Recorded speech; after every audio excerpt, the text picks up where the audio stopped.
There are some things about the 1960s that are hard to explain to younger generations, and the vegetables we ate back then might be one of the most surprising differences. If you grew up during this time, you probably remember how different produce tasted and looked compared to what we find in supermarkets today. The carrots were sweeter, the tomatoes actually had flavor, and everything came fresh from local farms or even your own backyard. So let's take a look back at why the vegetables from the 1960s were nutritional powerhouses, and how modern farming practices have changed everything we eat. Victory gardens and backyard produce. If you grew up in the 1960s, there's a good chance your family had a vegetable garden in the backyard. This wasn't just a hobby for green thumbs either. It was a practical way to feed your family with fresh, nutritious produce throughout the growing season. The tradition of backyard gardening had carried over from World War II when victory gardens were encouraged across America. Even though the war had ended decades earlier, many families kept up the practice because they understood the value of growing their own food. Dad would till up a section of the backyard every spring, and the whole family would pitch in to plant rows of tomatoes, green beans, lettuce, carrots, and whatever else would grow in your climate. There was something special about walking out to the garden in the morning and picking vegetables for dinner that same day. The tomatoes were still warm from the sun, the green beans snapped with a satisfying crunch, and everything tasted like it was supposed to taste. You didn't need to be a master gardener either. Mom would follow the instructions on the seed packets, and most vegetables grew just fine with regular watering and weeding.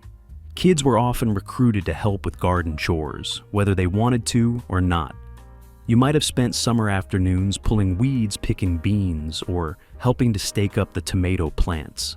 Sure, it was work, but there was also pride in eating food you had helped grow yourself. When Mom served up those green beans at dinner, you knew exactly where they came from.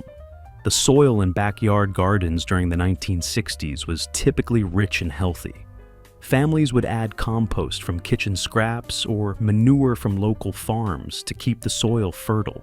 There was no need for synthetic fertilizers or harsh chemicals because the natural methods worked just fine. The earthworms were plentiful in the garden, which was always a good sign of healthy soil. Backyard gardens also meant you ate seasonally without even thinking about it.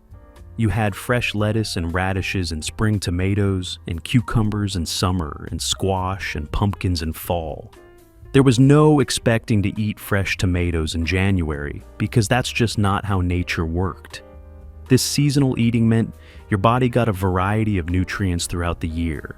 Many neighborhoods during this time looked like a patchwork of vegetable gardens with families sharing tips, tricks, and even surplus produce with each other. If your neighbor's zucchini plants went crazy, they'd bring over a bag full for your family.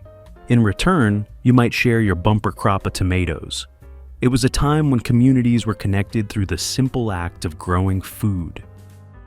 The milkman also delivered vegetables.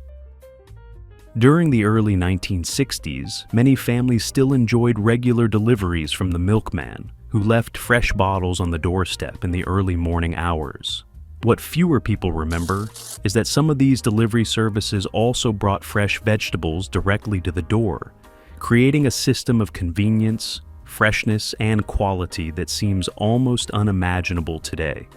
Local farms and dairies often partnered to offer weekly home delivery of produce alongside dairy products.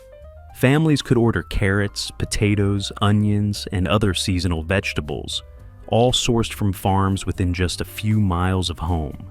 This proximity meant the produce was exceptionally fresh, often harvested only a day or two before delivery, and it reached kitchens at peak flavor and nutritional value. The system worked especially well for busy households, particularly mothers managing kitchens, without the convenience of modern supermarkets. Instead of making multiple trips to the store each week, meals could be planned around the vegetables that would arrive on a set day. Produce was delivered in paper bags or reusable wooden crates, which were returned on the next visit, keeping waste and packaging minimal and encouraging a sense of responsibility toward both the food and the environment. Quality was a defining feature of these deliveries. Farmers could not afford to send out inferior produce, because dissatisfied customers could simply cancel their service. This created a strong incentive to select only the best vegetables: potatoes that were perfectly sized, carrots that were crisp and sweet, and onions that could last for weeks in a pantry without spoiling. There was also an element of trust that is rare in modern food systems. Families knew exactly which farm their vegetables came from, and many had met the farmers or even visited the farms themselves. Questions about growing methods could be answered directly by the delivery driver, creating transparency and accountability that ensured consistently high-quality produce week after week. This system also minimized food waste. Families received exactly what they ordered, avoiding the impulse purchases that often sit forgotten and rot in today's refrigerators. Surplus vegetables from home gardens could supplement deliveries, creating a perfectly balanced supply of fresh seasonal produce. By the mid-60s, these delivery services began to decline as supermarkets became more prevalent and convenient. Shopping in person gradually replaced weekly doorstep deliveries. Yet those who remember the milkman bringing fresh vegetables recall a system that combined quality, freshness, and personal connection, a standard of care that modern convenience has largely lost. Farmers' markets were actually run by farmers. If your family didn't have a garden or home delivery service, the local farmers' market was the next best place to get fresh vegetables during the 1960s. But these weren't the trendy artisanal markets you see today. These were actual farmers bringing their produce straight from the field to sell directly to customers. Saturday mornings during growing season would find families heading to the farmers' market, which might have been set up in a parking lot, town square, or along a main street. The farmers would arrive before dawn to set up their tables and display their vegetables. Everything was arranged simply in wooden crates or baskets with handwritten signs showing the prices. The farmers themselves were right there behind the tables, often still wearing their work clothes and boots with dirt from the fields. You could ask them questions about how the vegetables were grown when they were picked and how to prepare them. Many of these farmers had been working their land for generations, and they knew everything about the produce they were selling. The selection at farmers' markets varied by season, and you quickly learned what was available when. In early summer, you'd find fresh peas, lettuce, and radishes. By midsummer, the tables would be loaded with tomatoes, corn, peppers, and green beans. Fall brought squash, pumpkins, and root vegetables. There was no confusion about what was in season because that's all that was available. Prices at farmers' markets were incredibly reasonable during the 1960s. Vegetables were sold by the pound or by the basket, and families could stock up for the week without spending much money. The quality was far superior to anything you'd find in a grocery store because the produce had usually been picked within the past day or two. Tomatoes were sold when they were perfectly ripe, not picked green, and shipped across the country. Shopping at the farmers' market was also a social event. You'd run into neighbors and friends while picking through the vegetables. Kids would get to watch as farmers weighed produce on old-fashioned scales and wrapped purchases in brown paper. Some farmers would even give kids a carrot or cherry tomato to snack on while parents finished shopping. The relationship between farmers and customers was based on trust and repeat business. If a farmer tried to sell inferior produce, word would spread quickly and customers would shop elsewhere. This meant farmers took pride in offering only their best vegetables. They knew their reputation depended on quality, and they delivered. As supermarkets expanded through the 1960s and into the 70s, many of these small family farms couldn't compete with the convenience of one-stop shopping. Farmers' markets began to disappear from many towns and cities. The direct connection between farmer and consumer was lost, and with it went much of the accountability for quality and freshness that had made those markets so special. Soil was alive with nutrients. One of the biggest differences between vegetables grown in the 1960s and those grown today comes down to what's happening underground. The soil that farmers used during this era was teeming with life and packed with nutrients in a way that's become increasingly rare in modern industrial agriculture. Farming practices in the 1960s still relied heavily on traditional methods that had been passed down through generations. Farmers would rotate their crops each season, planting different vegetables in different fields to prevent soil depletion. One year, a field might grow corn, the next year beans, and the following year, it might be left fallow to recover. This rotation allowed the soil to naturally replenish its nutrients. Organic matter was constantly being added back to the soil through composting and the use of animal manure from local farms. Many vegetable farms were part of larger operations that included livestock, so there was always a ready supply of natural fertilizer. Farmers would spread aged manure over their fields in fall and plow it under before spring planting. This added crucial nutrients and improved the soil structure, making it easier for plant roots to grow deep and strong. The microbial life in soil was thriving during this time. Beneficial bacteria, fungi, and other microorganisms broke down organic matter and made nutrients available to plants in a form they could easily absorb. Earthworms tunneled through the soil, aerating it, and leaving behind castings that enriched it further. This living soil meant that vegetables could take up a full spectrum of minerals and trace elements that are often missing from modern produce. Chemical fertilizers were just beginning to be widely adopted in the 1960s, but many smaller family farms were still using primarily natural methods. The synthetic fertilizers that were available tended to focus on just three main nutrients: nitrogen, phosphorus, and potassium. While these made plants grow faster, they didn't provide the wide range of minerals and micronutrients that organic matter naturally contains. Scientists have since discovered that vegetables grown in nutrient-rich living soil contain significantly higher levels of vitamins, minerals, and beneficial plant compounds. Studies comparing produce from the 1960s to modern samples have found dramatic declines in nutrients like vitamin C, iron, calcium, and magnesium. Some estimates suggest modern vegetables contain 20 to 40% fewer nutrients than the same varieties did 60 years ago. The depth and quality of topsoil was also much better during this era. Industrial farming practices over the past several decades have depleted topsoil through overfarming and erosion. In the 1960s, most agricultural land still had deep-sit, rich topsoil that had built up over centuries. This meant vegetable roots could grow deeper and access nutrients and water from lower soil layers. The connection between soil health and human health was understood on an intuitive level, even if the science wasn't fully developed yet. Farmers knew that healthy soil produced healthy plants, and healthy plants made for healthy people. This wisdom has been largely lost in the rush to maximize crop yields through chemical inputs and industrial farming methods.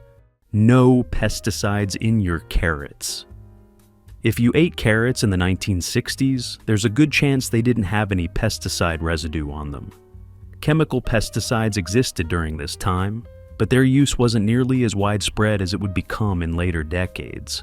Many small family farms still relied on traditional pest control methods that didn't involve spraying toxic chemicals on food crops.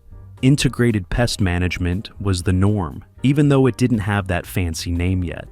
Farmers would use companion planting to naturally repel pests.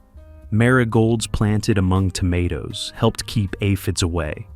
Onions planted near carrots confused carrot flies. These time-tested methods worked well enough that farmers didn't need to reach for chemical sprays as a first resort. Crop rotation also played a big role in pest control. By moving crops to different fields each year, farmers could break the life cycles of insects and diseases that targeted specific plants. If corn borers infested one field, planting beans there the next year would starve out the pest population. This natural approach took more planning and knowledge, but it resulted in cleaner, healthier vegetables. The pesticides that were used during the early 1960s were often less toxic than what would come later. DDT was still in widespread use on some crops until it was banned in 1972. But many vegetable farmers, especially those selling directly to local markets, didn't use DDT because customers could see and taste chemical residues.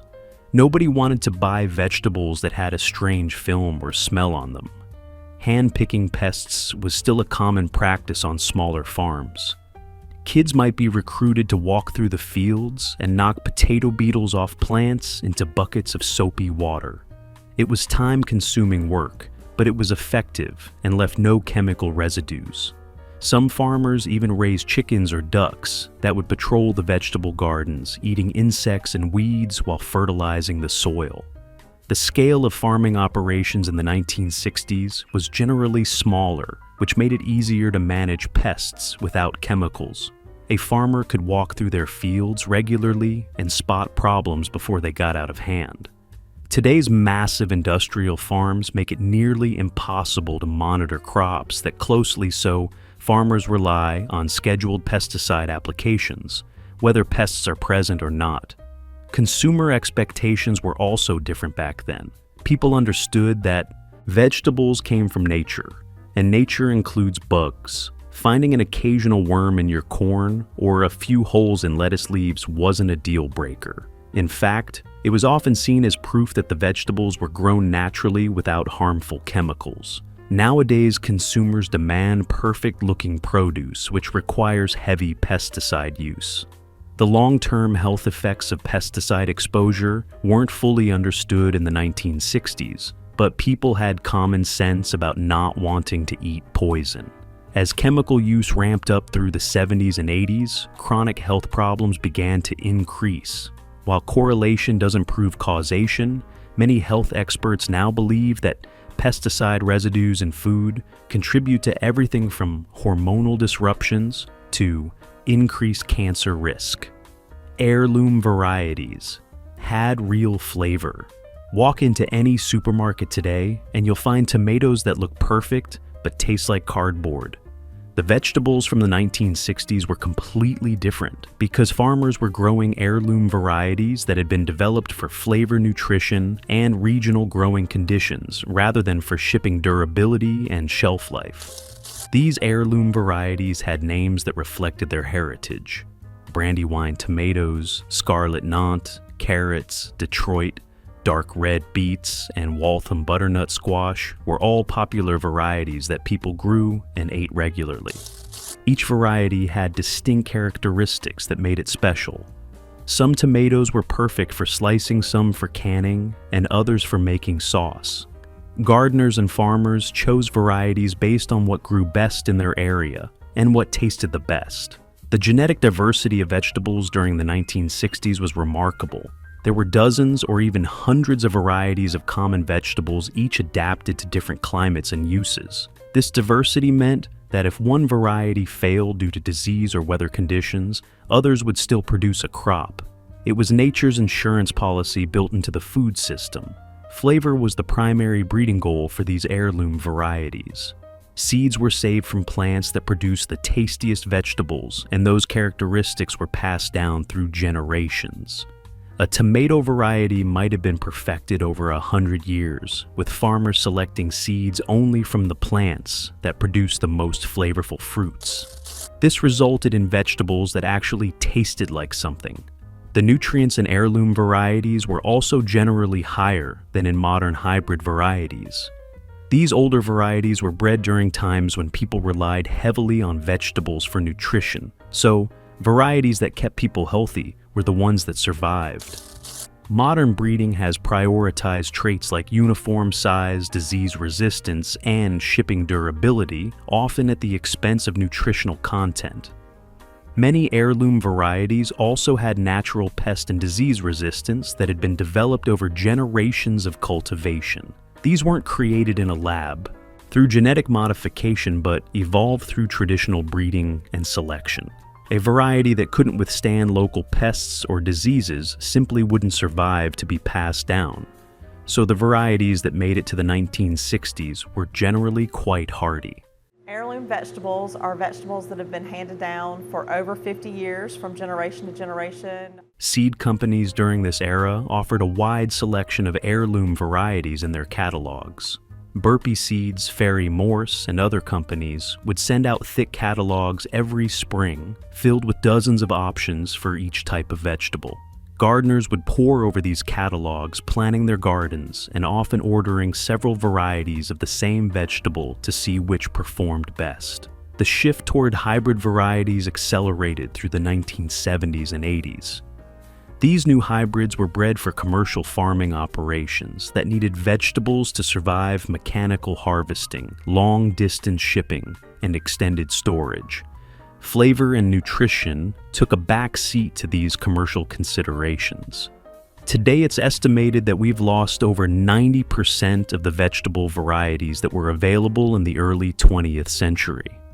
Some of these heirloom varieties have been preserved by dedicated seed savers and are experiencing a revival at farmers markets and specialty stores.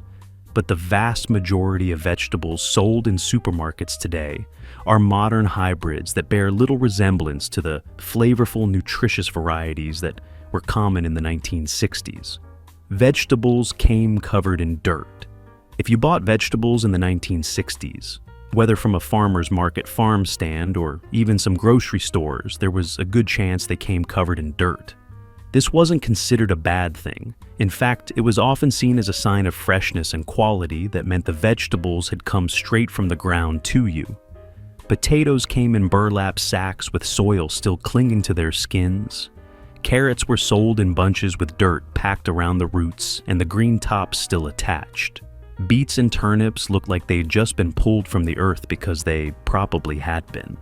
Even lettuce and other greens might have a bit of soil at the base where they had been cut from the ground. This dirt served several practical purposes. It helped protect the vegetables during handling and transport, acting as a natural cushion that prevented bruising and damage. For root vegetables, the soil also helped retain moisture, which kept them fresh longer. A potato stored with soil on it would last for months in a cool, dry place without shriveling or sprouting. The dirt also told you something about where your food came from. You could sometimes identify the farm or region by the color and texture of the soil. Sandy soil from coastal areas looked different from the dark, rich earth of the Midwest.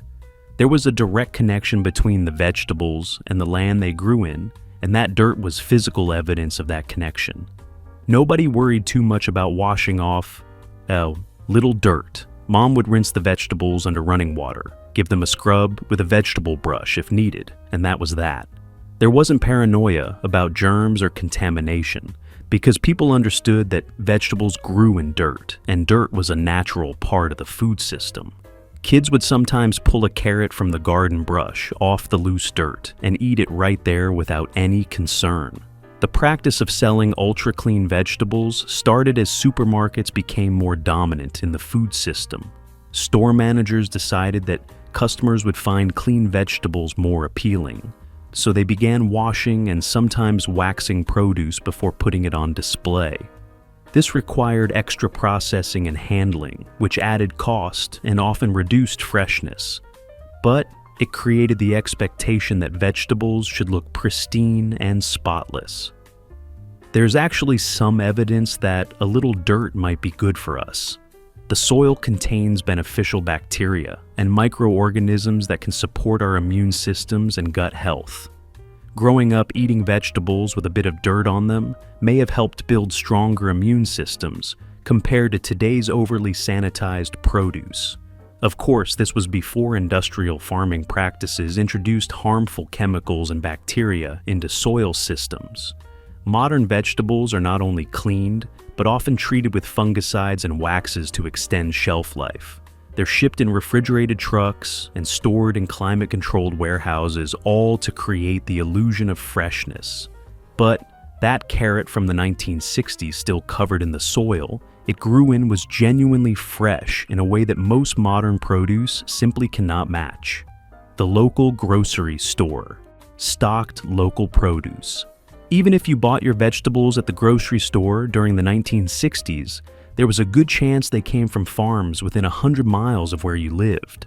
The local grocery store worked with regional distributors and nearby farms to stock produce that was grown locally and in season. Small independent grocery stores dominated the landscape before the big supermarket chains took over.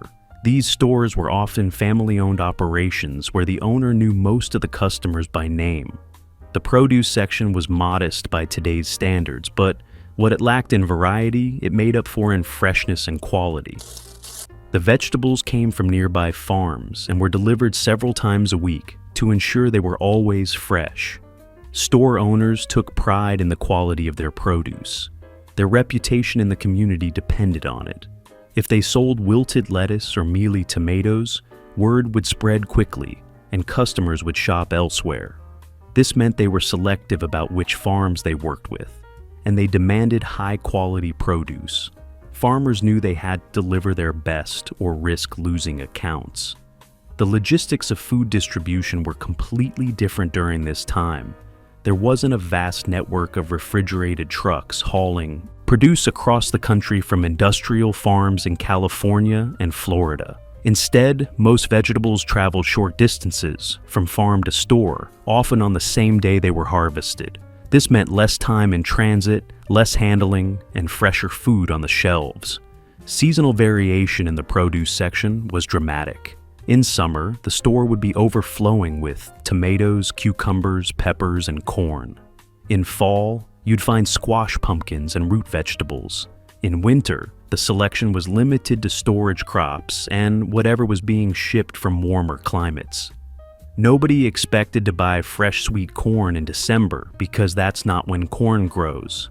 This seasonal approach to eating had health benefits that we're only now beginning to understand.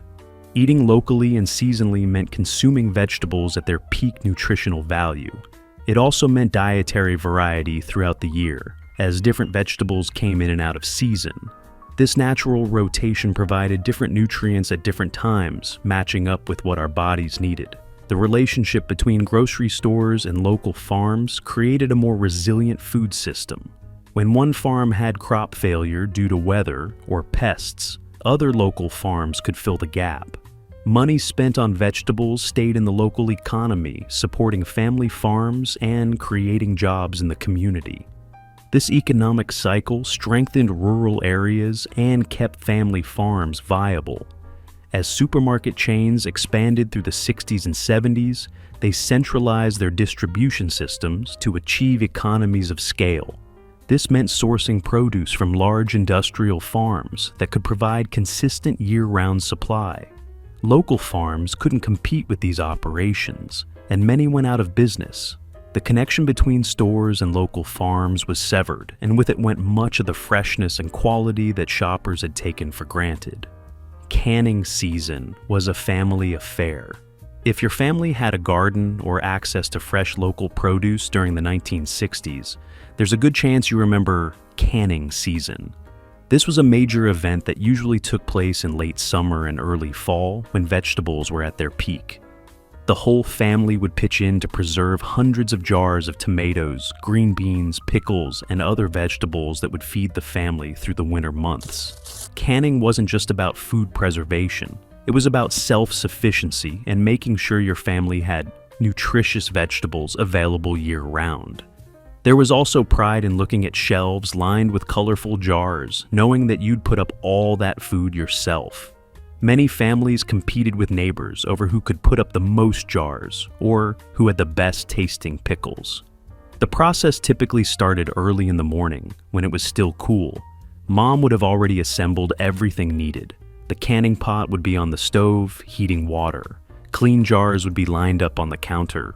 Vegetables would be washed and ready to process. Kids would be recruited to help with various tasks, from snapping beans to peeling tomatoes. The kitchen would heat up quickly once canning was underway. Steam would fill the room, and windows would fog up from all the boiling water. The smell of tomatoes cooking down or cucumbers being pickled would permeate the entire house.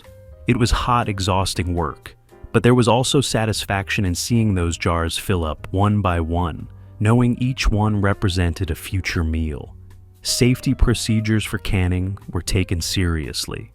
Mom knew that improperly canned vegetables could make the family sick, so she followed the instructions carefully. Jars had to be sterilized. processing times had to be exact. Lids had to seal properly with that satisfying pop that told you everything was done right. Any jar that didn't seal got put in the refrigerator to be eaten within a few days. The vegetables used for canning were at absolute peak ripeness and freshness.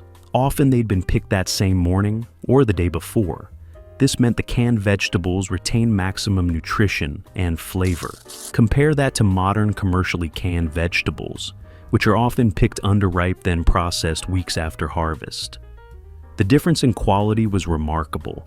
Home canned vegetables tasted nothing like store-bought canned goods. The tomatoes actually tasted like tomatoes. The green beans had texture and flavor. The pickles were crisp and tangy, exactly the way your family liked them, because Mom controlled the recipe. These weren't mass-produced items designed to sit on store shelves for years. They were real food preserved at the peak of freshness. The nutritional value of home canned vegetables from the 1960s was exceptional. The vegetables started out more nutritious because they were grown in healthy soil without excessive pesticides. They were picked ripe when nutrient content was highest. They were processed quickly to preserve those nutrients. And they were canned in glass jars, which don't leach chemicals the way modern cans lined with BPA might. Canning also reduced food waste in a way that's hard to imagine today. When the garden produced more zucchini than you could eat fresh, it got turned into relish. Extra tomatoes became sauce. Too many cucumbers meant more pickles. Nothing went to waste because everything could be preserved. This made families incredibly resourceful and self-reliant. As freezers became more common and affordable through the 70s and 80s, home canning declined. It was easier to freeze vegetables than to go through the labor-intensive canning process. Supermarkets also made it convenient to buy canned goods year-round. But those who remember putting up vegetables in the 1960s will tell you that nothing from a store could match the quality of home canned produce. Vegetables actually rotted. One of the most telling differences between vegetables from the 1960s and modern produce is what happened when you left them sitting too long. Back then, vegetables actually rotted. A tomato would get soft and moldy. Lettuce would wilt and turn to slime. Carrots would shrivel up. This might not sound like a good thing, but it was actually evidence that you were eating real food. Modern vegetables often seem to last forever. Tomatoes can sit on the counter for weeks without spoiling. Bagged salad greens stay crisp long, past when they should have turned to mush. Peppers look fresh in the refrigerator for a month. This extended shelf life isn't magic. It's the result of breeding storage chemicals and treatments that prioritize longevity over nutrition and flavor. In the 1960s, vegetables were alive in a way that's hard to explain. They continued to respire and change after being harvested. Corn started converting its sugars to starch within hours of being picked, which is why everyone said to get corn from field to pot as quickly as possible. Tomatoes would continue to ripen on the counter, gradually softening and deepening in color and flavor. These were living foods, and like all living things, they eventually died and decomposed. This natural decay was actually a good sign. It meant that beneficial bacteria, fungi, and other microorganisms could recognize the vegetables as food and break them down. Modern produce often resists decomposition because it's been bred and treated to be nearly sterile. If bacteria won't eat it, that should make us wonder whether it's as nutritious as vegetables that do rot normally. Families in the 1960s had to be mindful about using vegetables before they spoiled. You couldn't buy a week's worth of lettuce and expect it to stay fresh. This meant shopping more frequently and planning meals around what needed to be used up. It required more attention and effort, but it also meant you were eating fresher food. The rapid spoilage of vegetables also provided feedback about quality. If you bought vegetables at the farmer's market and they rotted within a day or two, you knew something was wrong. Maybe they had been picked too ripe or damaged in handling. This quick feedback loop kept farmers and vendors honest. With modern produce that lasts for weeks, it's harder to judge quality and freshness. Storage methods had to be smarter in the 1960s. Root vegetables like Potatoes, carrots, and beets were kept in cool, dark places. Tomatoes and other fruits stayed on the counter. Leafy greens went in the refrigerator, but needed to be used within a few days. People learned which vegetables stored well and which needed to be eaten quickly. This knowledge has largely been lost now that everything seems to keep forever. The modern expectation of weeks-long shelf life has fundamentally changed how vegetables are bred and grown. Varieties are selected for thick skins, hard flesh, and resistance to bruising, all traits that help them survive shipping and storage but don't contribute to flavor or nutrition. The tomato that lasts 3 weeks in your refrigerator is not the same as the tomato from the 1960s that would have rotted in 3 days. It might look like a tomato, but nutritionally and gastronomically, it's an entirely different thing. Root cellars, kept food, fresh, naturally. Many homes and farms in the 1960s still relied on root cellars to store vegetables for months without refrigeration.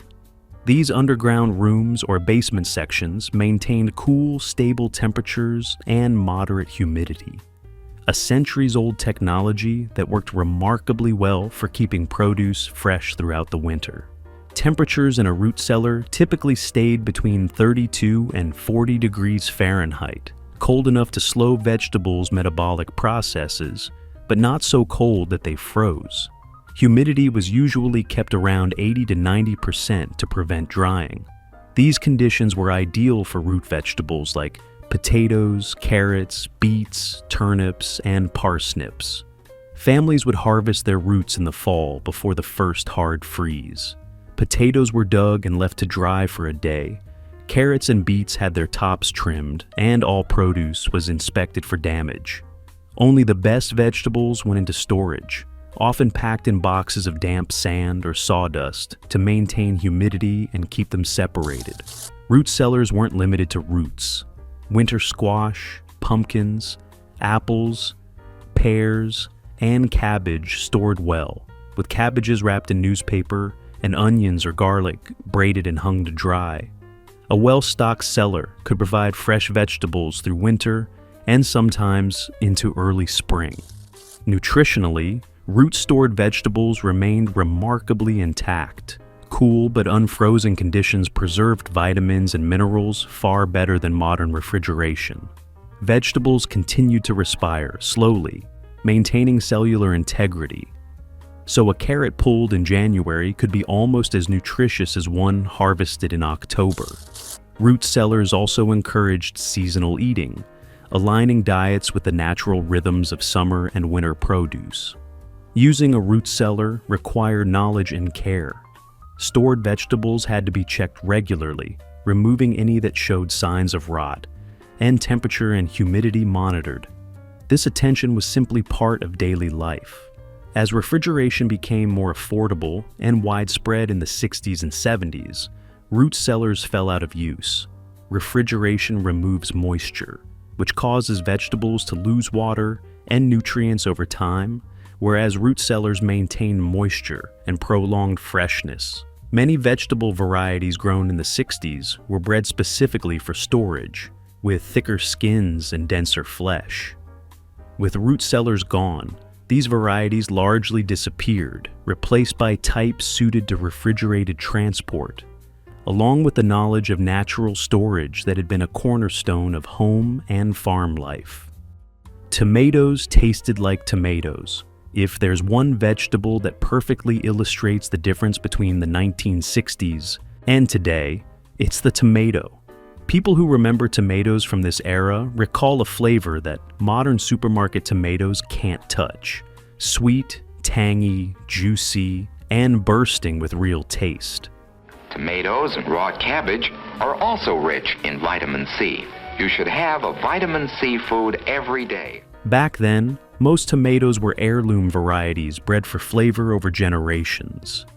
Beefsteaks for slicing, romas for cooking, cherry tomatoes for snacking. Each had its own distinct taste and texture. These varieties survived because they tasted good, not because they could withstand long-distance shipping. Most tomatoes were grown locally and allowed to ripen fully on the vine. This was crucial. Tomatoes developed their peak flavor and nutrients in the last few days before ripening. A tomato picked green and ripened artificially off the vine can never match the taste or nutritional richness of a vine-ripened fruit. The deep red of a ripe 60s tomato signaled high levels of lycopene, a powerful antioxidant, and many other nutrients. Modern tomatoes, by contrast, are often picked green and artificially gassed to turn red. They may look appealing, but their flavor and nutrition are compromised. Homegrown tomatoes were ubiquitous. Even small gardens often had a few plants. There was nothing like stepping outside to pluck a sun-warmed tomato. The smell alone was intoxicating, and the taste, pure summer perfection. Texture was also different. 60s tomatoes were juicy and tender. Modern supermarket varieties are bred for firmness to survive mechanical harvesting and shipping. Thicker skins, less juice, and mealy flesh have replaced the luscious, dripping tomatoes of the past. Studies confirm these differences. Modern tomatoes have lower levels of vitamin C, vitamin A, and other nutrients. A decline linked to industrial growing practices, depleted soils, and breeding priorities that favor durability over flavor. Tomatoes held cultural importance as well. Fresh tomato sandwiches, homemade sauces, and summer tomato harvests were central to American food life. Today, tomatoes may look flawless and last for weeks, but they lack the depth of flavor and nutrition that once made them extraordinary. Many people have returned to growing heirloom varieties to reclaim a taste of tomatoes as they were meant to be enjoyed.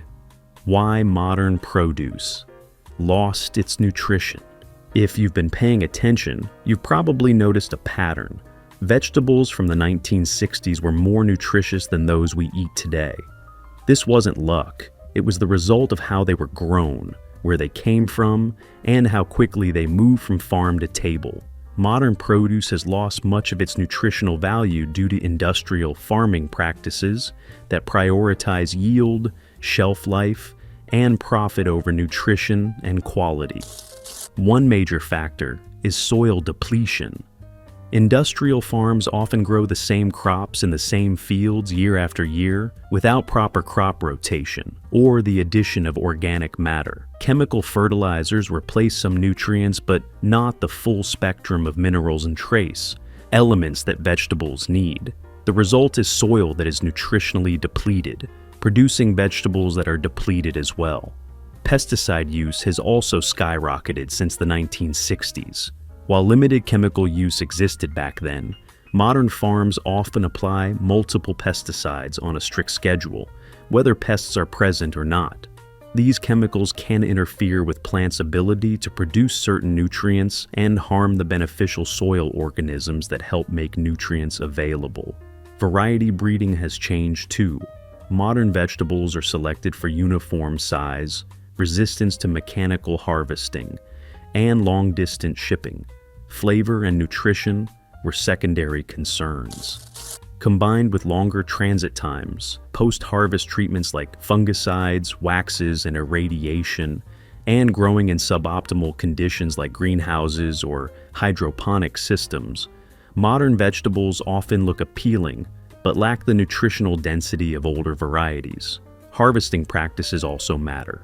Industrial operations often pick vegetables before full ripeness to withstand shipping, but nutritional content peaks in the final stages of ripening, so an underripe tomato will never match the nutrient content of one allowed to ripen on the vine. Finally, the disconnect between farms and consumers has eroded accountability. In the 1960s, poor quality produce meant losing customers. Today, vegetables pass through multiple hands, and there is no direct feedback loop. The good news is that awareness is growing. Farmers markets, home gardening, and heirloom seed preservation are helping restore flavor and nutrition. While we can't fully turn back the clock, choosing local, seasonal, and diverse produce lets us reclaim some of the richness that modern vegetables have lost. The vegetables from the 1960s weren't better because of nostalgia or rose-colored memories.